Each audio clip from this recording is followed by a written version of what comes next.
Good morning, Ryan. Thank you nga pala dito sa mga ibinigay mong flowers. Nag-abala ka pa. Masayang sabi niya habang inaamoy ang mga iyon. Hindi sa akin galing yan. Seryosong sagot naman ito.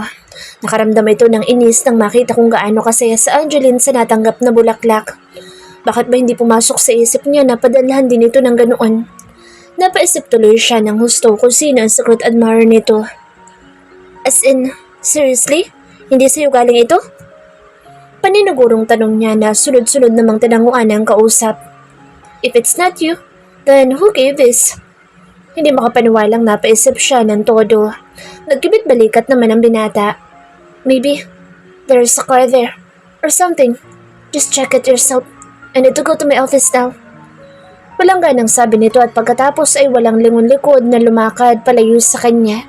Naiwan tuloy siyang tulala. Bakit ba parang ang sungit ni Ryan ngayon? Nagtatakang bulong niya sa sarili. Rhea, nagawa mo ba yung inuutos ko sa'yo?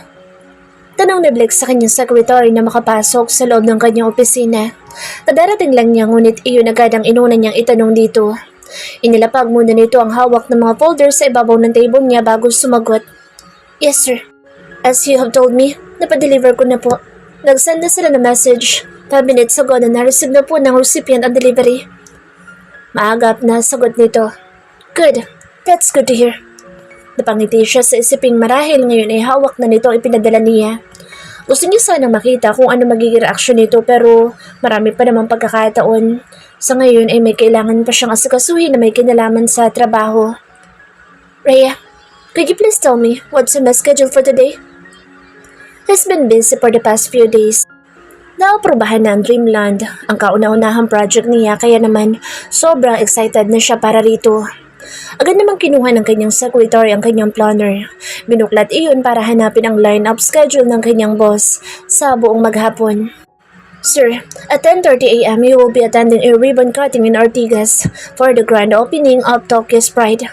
Then, right after that, you have a lunch meeting with Miss Marasigan and the rest of the designer team regarding on the materials and furniture that you needed for the renovation of Bianca's Beach Resort in Batangas. Later, at 2 p.m., Engineer Brian Policarpio, head of the engineering department, and architect Ivan Marasigan will discuss to you the revision of Dreamland's blueprint. They need your approval before they present it to the company. And then, at 7 p.m., you have a dinner with your family at Polaris. Chairman Scott is expecting you. Be there on time. Mahabang litanya nito. Don't you think it's too much? How can you make all those scheduled in one day? You're so impossible, Rhea. Dismayadong napahagod na lang siya sa kanyang buhok. Sir, I consulted you first. I do ask your confirmation before committing to those people. Protesta naman ito. He heaved a long sigh. Okay, just tell Manny to ready the car. We're going to Tokyo's Pride then. Napatingin pa siya sa suot na mamahaling relo. 9:45 a.m. Nakasaad dito. Hindi na niya nagawa pang makaupo sa kanyang swivel chair. Sir, kasama po ako? Nag-aalang ang tanong nito. Yes, of course. Double time. May pagmamadaling sabi niya na napapalo pa sa kanyang lamesa. Yes, sir. Tarantang sagot ng kanyang secretary na hindi alam kung lalabas ba o tatawag sa telepono. The foods are great. It is so good. Bigla ko tuloy naalala si Angeline. Kamusta na kaya ang batang iyon? Nakakain kaya siya ng maayos? I wonder why she doesn't visit us. Bulalas ni Mina Scott. Oo nga, Mom. Ate Angeline has been busy at work. I miss her na nga eh. So much. Maarteng segunda naman ni Bianca sa ina. Son, why did Angeline leave us? It's not because she wants to stand on her own. Right? I think there is something more deeper reason than that. Are you guys having misunderstanding? And what did you do this time for her to leave? May pagdududa sa mga tingin ni Francis Scott sa anak. Dad, I have nothing to do with it. It's her decision. His dad doesn't know how devastated he is when he got home and found out that Angeline left. It feels like a big part of him was missing too. Stop the argument.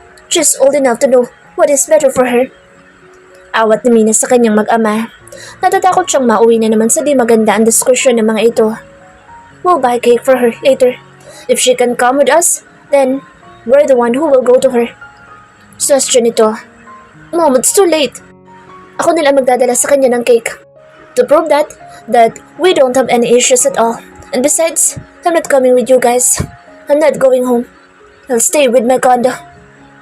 And for what? To bring girls with you? Sarcastic ang tanong ng daddy niya. Of course not.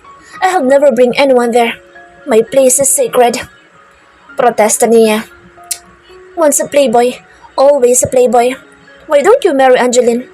She's the best for you. Sa pagkakataong iyon ay natahimik siya at hindi nakasagot. His mind want to protest but his heart stopping him to do so. Is he now liking the idea of him marrying Angeline? Weird. Ipinagpatuloy niya ang pagkain. Matapos ang masaganang hapunan sa mamahaling restaurant na iyon ay sabay-sabay nang umuwi ang lahat. Maliban kay Blake na dadaan muna sa bahay ni Angeline para ihati dito ang ipinabibigay na cake ng mommy niya. Habang nasa biyahe ay talaga namang napapaisip siya ng husto. Ang dami nang nagbago sa kanya nitong mga nakaraang araw. Mga pagbabagong hindi niya maipaliwanag. Nag-iiba na ang pananaw niya sa mga bagay-bagay. Natatakot siyang aminin ngunit hindi na niya mapigilan ang kanyang damdamin. Akala niya noon ay biro lang para sa kanya ang lahat pero iba na ang nararamdaman niya ngayon at ito ang nais niyang masigurado sa kanyang sarili. Blake's person-over voice. Kaya ng dati, nandito ako sa labas ng gate ni Pangit. Hindi pa siya dumarating. Sarado pa ang ilaw sa buong bahay nito. If I'm not mistaken, I am almost 25 minutes here, outside, waiting for her. Sununod ko lang ang utos ni mommy to give a cake for her. Naiinip na ako. I'm about to leave. I'm tired and exhausted. My schedule is so hectic and I want to take a rest. Ewan ko ba kung bakit ang tsaga-tsaga ko mag-antay sa babaeng iyon, hindi naman kagandahan. Ay, siya lang talaga ang bukod tanging babae na nabigyan ko ng napakahabang pasensya. Ni minsan hindi ako pinaghintay ng mga nakadate ko because they know that I don't have patience and I don't give grace. Period. Kahit isang minuto lang silang late, ay iwanan ko na sila. Mabilis lang naman ako makakahanap ng kapalit. I am Blake Scott and I am an international playboy. After 45 minutes, finally, may taxi na huminto sa tapat ng gate at inuluhan noon sa Angeline na may bit-bit ng punpo ng bulaklak. Pagkatapos magbayad doon sa taxi driver ay aakman ang bubuksan ng gate nang matigilan ito. Napansin nito ang presensya ko. Ang babaeng ito talaga, nakakatuwa pati mga facial expression. Ang cute lang talaga eh. Parang ang sarap tirisin ng mga hinog ng taghiyawad sa pisngi. Blake, anong ginagawa mo dito? Hindi makapaniwalang tanong nito. Itinaas ko lang hawak kong box ng strawberry cheesecake dito. Mom asked me to give this to you. Nag-dinner kami sa labas at naalala ka niya kaya inutusan akong ihatid dito sa'yo. Ang sagot ko naman sa tanong nito. Thank you. Napaka-sweet talaga na Tita Mina. Akmang kukunin niya ang box sa kamay ko. No, ako na. Mukhang bigat na bigat ka dyan sa daladala mo. Magtatayo ka ba ng flower shop? Tanong ko. Hindi no. Bigay lang to sa akin. Mariing tanggi nito. Hos, at sino naman si Raul magkakagusto sa'yo? Mukhang malakas ang tama. Sinaman ako ng tingin nito sabay irapa sa akin. Perfect. Ito talagang bibig ko walang preno kung magsalita. What should I do? Nasabi ko na. Babawiin ko pa ba? Hahayaan ko na lang siyang mainis. Total, nakakatuwa naman siyang tingnan kapag nagtataray. Pumartsang pumasok ito sa loob ng bahay na sinundan ko lang. Just put it on the table, then you can go. Walang ganang sabi nito sabay turo sa direksyon ng kitchen. Nagkibit balikat lang ako at sumunod sa sinabi nito. Dumiretso ako sa kusina at ipinatong sa dining table ang box ng cake. Siya naman ay umakyat na sa itaas. Nang makabalik ako sa sala, kung bakit ba parang tinamad na akong umuwi. May kung anong humihikayat sa akin para magtungo sa mahaba at malambot na sofa at maupo. Kaya naman imbis na dumiretso sa pinto ay dinala ako ng aking mga paa doon at imbis na maupo ay hindi ko na napigilang ilapat ang aking patang katawan dito. Ipinikit ko saglit ang aking mga mata. Iniisip kong manatili muna kahit 10 minuto lang, ngunit sa aking pagpikit ay para ba akong dinuduyan at dinadala sa kung saan. Angeline's person-over voice. Matapos kong magpalit ng damit pambahay ay bumaba na ako para i-lock ang gate at pinto. Sinisigurado kong nakasara ang mga iyon ng husto bago ako matulog. Dumiretso muna ako sa kusina nang maalala ko ang cake na bigay ni Tita Mina at gaya ng inaasahan, nandoon nga ito at nakapatong sa lamesa. Kaya naman agad ko itong kinuha at ipinasok sa ref. Busog pa ako. Dumaan muna ako sa isang fast food chain kanina bago ako dumiretso sa bahay. Tinatamad na kasi ako magluto. Pagkatapos ay lumabas na ako para siguraduhin na ilako na ng maayos ang gate. Pagpasok ko sa loob ay agad ko ring isinara ang pinto at kagaya ng gate. Inayos kong mabuti ang mga lock noon. Mahirap na, mag-isa lang ako sa bahay at kahit fully guarded ang buong subdivision plus CCTVs all over, mas mabuti na rin ang nag-iingat. Madilim ang paligid. Hindi ko na pinag-aksayahan na magbukas pa ng ilaw dahil kabisado ko naman ang daan. Paakyat na sana ako ng hagdanan para dumiretso sa aking kwarto nang bigla ako matigilan sa aking narinig na para bang isang mahinang hilik. Inilinga ko ang aking mga mata sa paligid. Sinundan ko ang pinanggalingan ng tunog.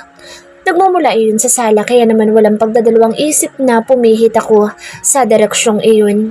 Hindi ako makapaniwala sa aking nakita. Dahil sa ilaw sa poste na nanggagaling sa labas na tumatago sa bintana ng aking sala, ay kitang-kita ko kung sino nakahiga sa aking sofa at mahinang humihilik. Ito ay walang iba kung hindi si Blake.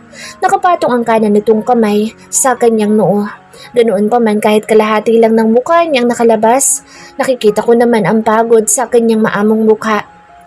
Ano naman kayang ginawa nito sa maghapon at mukhang pagod na pagod? Buong akala ko pagkatapos niyang iwan ng cake sa lamesa ay umuwi na siya. Bigla tuloy ako nakaramdam ng awa para rito, kaya naman dahan-dahan akong lumapit. Ayokong makagawa ng kahit na anong ingay.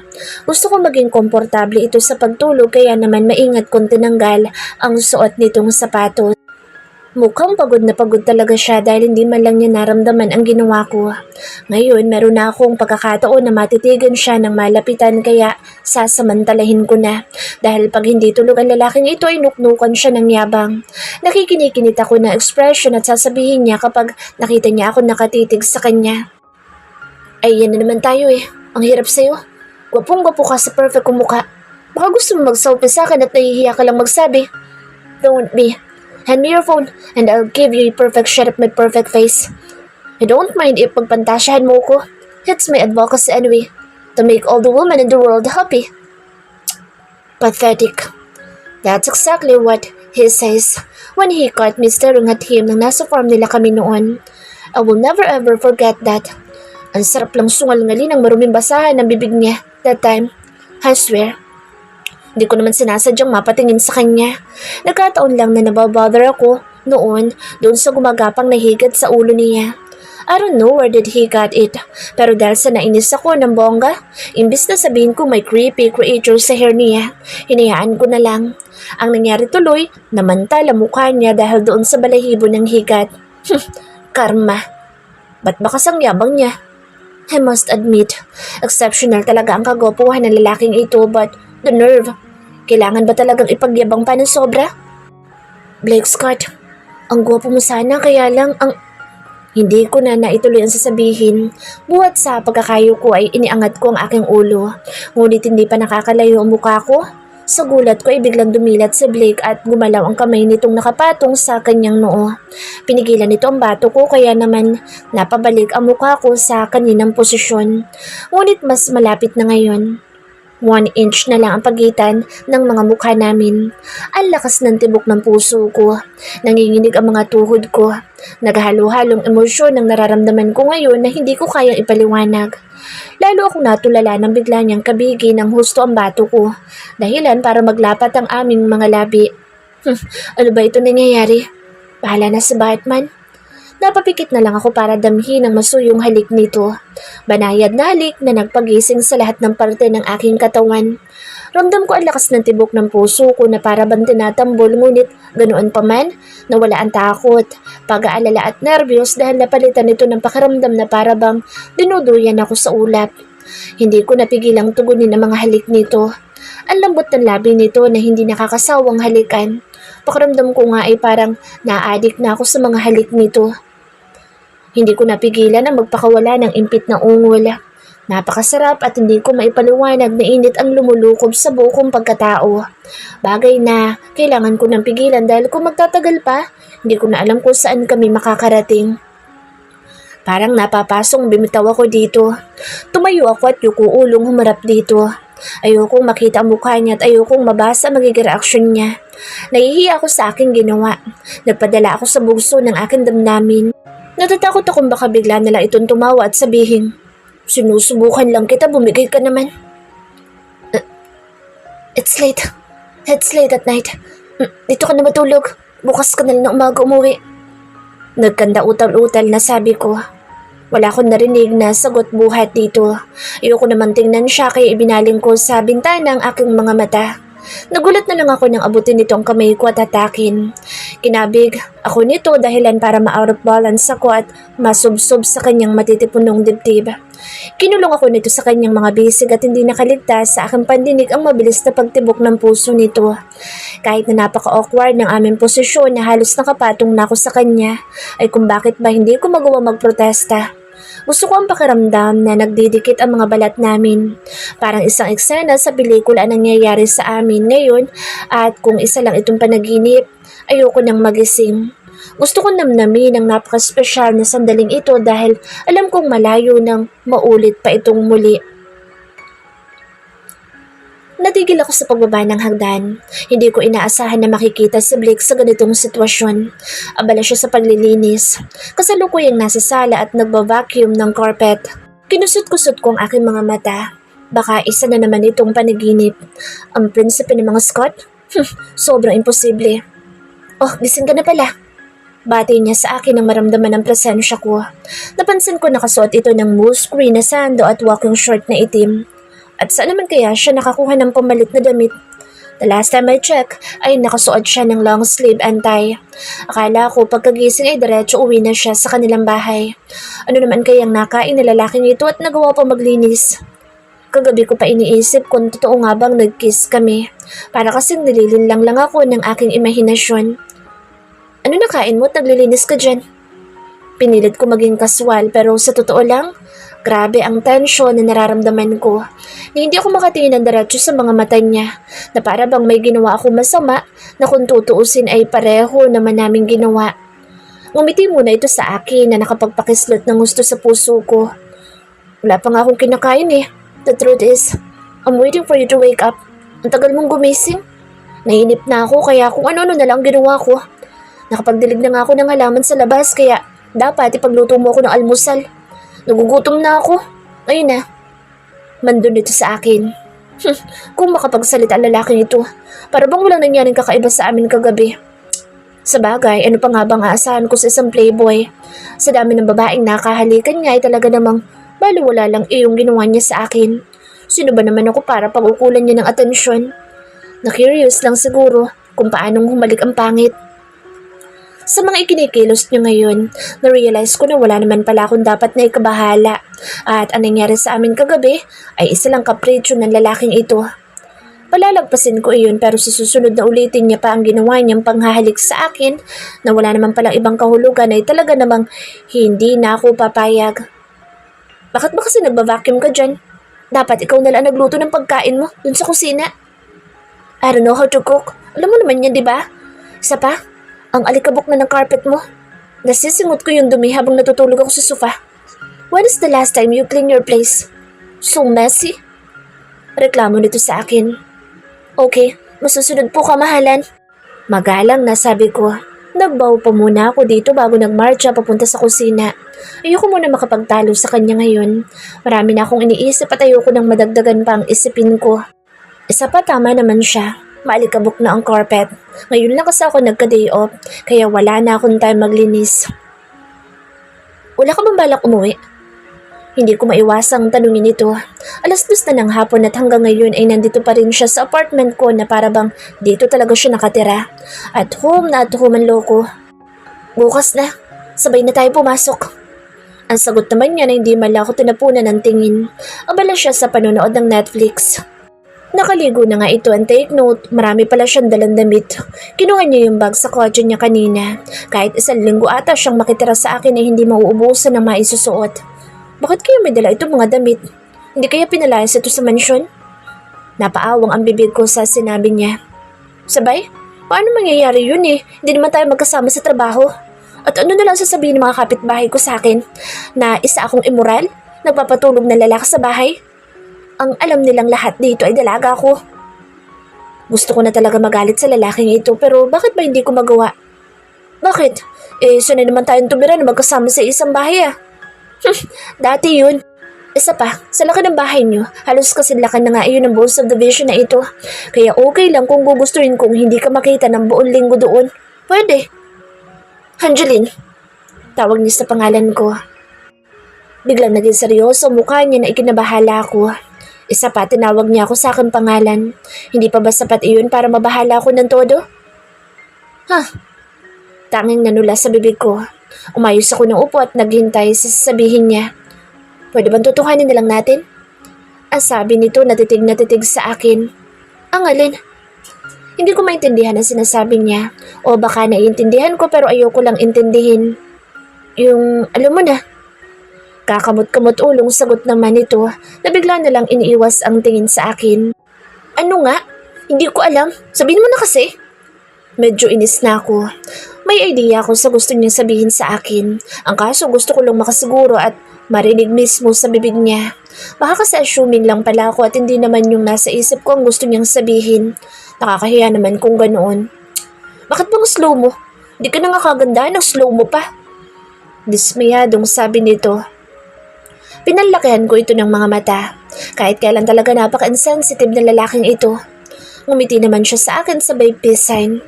Okay, huminga muna ito ng malalim bago ipinagpatuloy ang gusto sabihin. Bakit hindi na lang natin tutuhanin ang relasyon natin na girlfriend kita at boyfriend mo ko? Ang sabi niya na ikinatulala ako. Isa na naman ba itong kalokohan? Pinagtitripan na naman ba ako ng lalaking ito? Hey, are you listening? Pinitit niya ang kamay sa harap na mukha ko kaya naman napakaslot ako. Ano? Kunyari galit na tanong ko. What I'm saying is, bakit hindi na lang natin tutuhanin yung relasyon natin na girlfriend kita at boyfriend mo ko? What do you think? Seryoso ka ba? Nagtitrip ka na naman ba? Of course not. I'm dead serious. Maagap na sagot niya. Mom, Dad and Bianca like you so much and I think it's better na tutuhanin na lang natin ang relasyon natin. Why not give it a try? Malay natin mag-work. Si Blake pa ba talaga itong kausap ko? Ang playboy na si Blake Scott na ayaw ng commitment? Granted, your family likes me. But the question is, how about you? Do you like me too? Gusto ko malaman ang sagot niya. Well, tumingin muna ito sa akin ng matagal. Well, what? Inip na tanong ko. You know, we hate each other and kakamot-kamot ulong bitin niya sa sinasabi. Kamot ka ng kamot? Ikuto ka ba? Naiinis na tanong ko.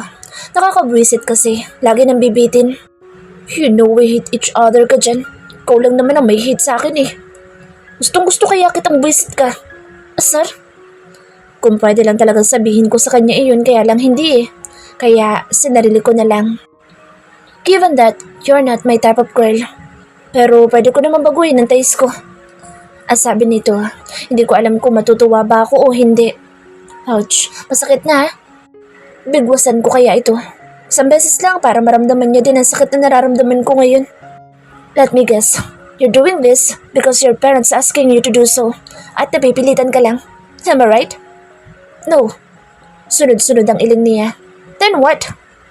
Ginagawa ko ito dahil gusto ko. Napakunot ang noo ko. Hindi ako kumbinsido sa sagot niya. And what's the point? Dahil gusto mo lang? Tapos bukas or the other day, ayaw mo na. Dan sasabihin mo sa akin na tigilan na natin? Ganun ba? Napahilamos ito sa sarili muka. Sa mga ikinikilos nito ay nahalata ko ng inis dito na pinipigilan lang. Look, I am not joking, okay? Sa tingin mo ba, madali sa akin ito? Ganun nga eh. Napipilitan ka lang naman, kaya bakit kailangan mo pang gawin? Hey, hindi ako napipilitan at walang pumipilit sa akin na gawin ito. You don't understand. Bakit ba kasi napakadaldal mo? Inis nang sabi nito. Then explain it to me so that I will understand you. Nahirapan na rin akong intindihin ka at I like you. I really like you, Angeline. Mahina at halos pabulong nang sabi nito dahilan para matigilan ako sa pagsasalita at dahil doon, nakalimutan ko nang isara ang bibig ko dahil sobrang nashock ako sa confession niya. Seryosong seryoso siya habang sinasabi iyon. Kaya sa tingin ko ay hindi nga siya nagbibiro. You're kidding me, right? Naninugurong tanong ko at dahil nga makulit ako kaya hindi ko napigilan ang aking bibig.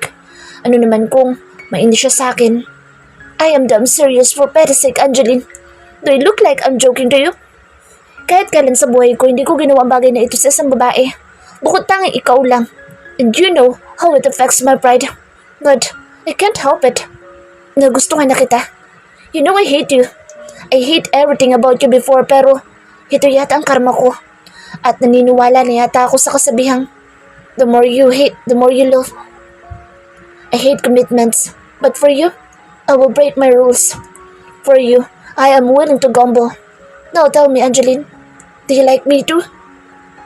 Ako naman ang natameme ngayon. Hindi ko alam kung papaano sasagutin ang tanong niya na hindi naman mahalatang patay na patay ako sa kanya noon pa. You like me kahit pangit ako? You like me kahit hindi ako trophy girlfriend? Do you still like me kahit pagtawanan ka ng iba kapag magkasama tayo? Assurance na tanong ko. Gusto ko lang malaman kung kaya niya ba akong ipaglaban sa mapanghusgang mata ng mga tao. That's what makes you different from the girls that I used to date before. And I'm willing to take all the consequences just to be with you. Sinserong sabi niya. At kailan mo pa na-realize na gusto mo ko? Napakislot akong bigla. Nabigla itong umusog nung upo papalapit sa akin. Hindi bumibitiw ang tingon niya sa akin at para bang nahihipnotis mo ako sa mga tingin niyang iyon. Last night. Mabilis na sagot niya. Huh? When I kissed you last night, that was the best kiss that I ever had. Very passionate. I feel like I'm in heaven and I'm drowning in happiness. I'm in denial at first but after contemplating everything last night, I realized that it's not just a kiss. It's more than just a kiss, Angeline. Tumagos siya dito. Sabay turo niya sa tapat ng kanyang puso. You hit me here. Bullseye. Gusto ko sanang tumawa pero napakaseryoso niyang talaga at ayoko namang mawala ang momentum. Feeling ko, sobrang haba ng buhok ko habang nagko-confess siya sa akin. Pakiramdam ko mas lalo pa siyang naging gwapo sa paningin ko, 100 times. You don't believe me, are you? Malungkot na tanong niya. Hindi ko natuloy, napigilan ang maiyak. Masyado ako na-overwhelmed and at the same time, I feel so guilty.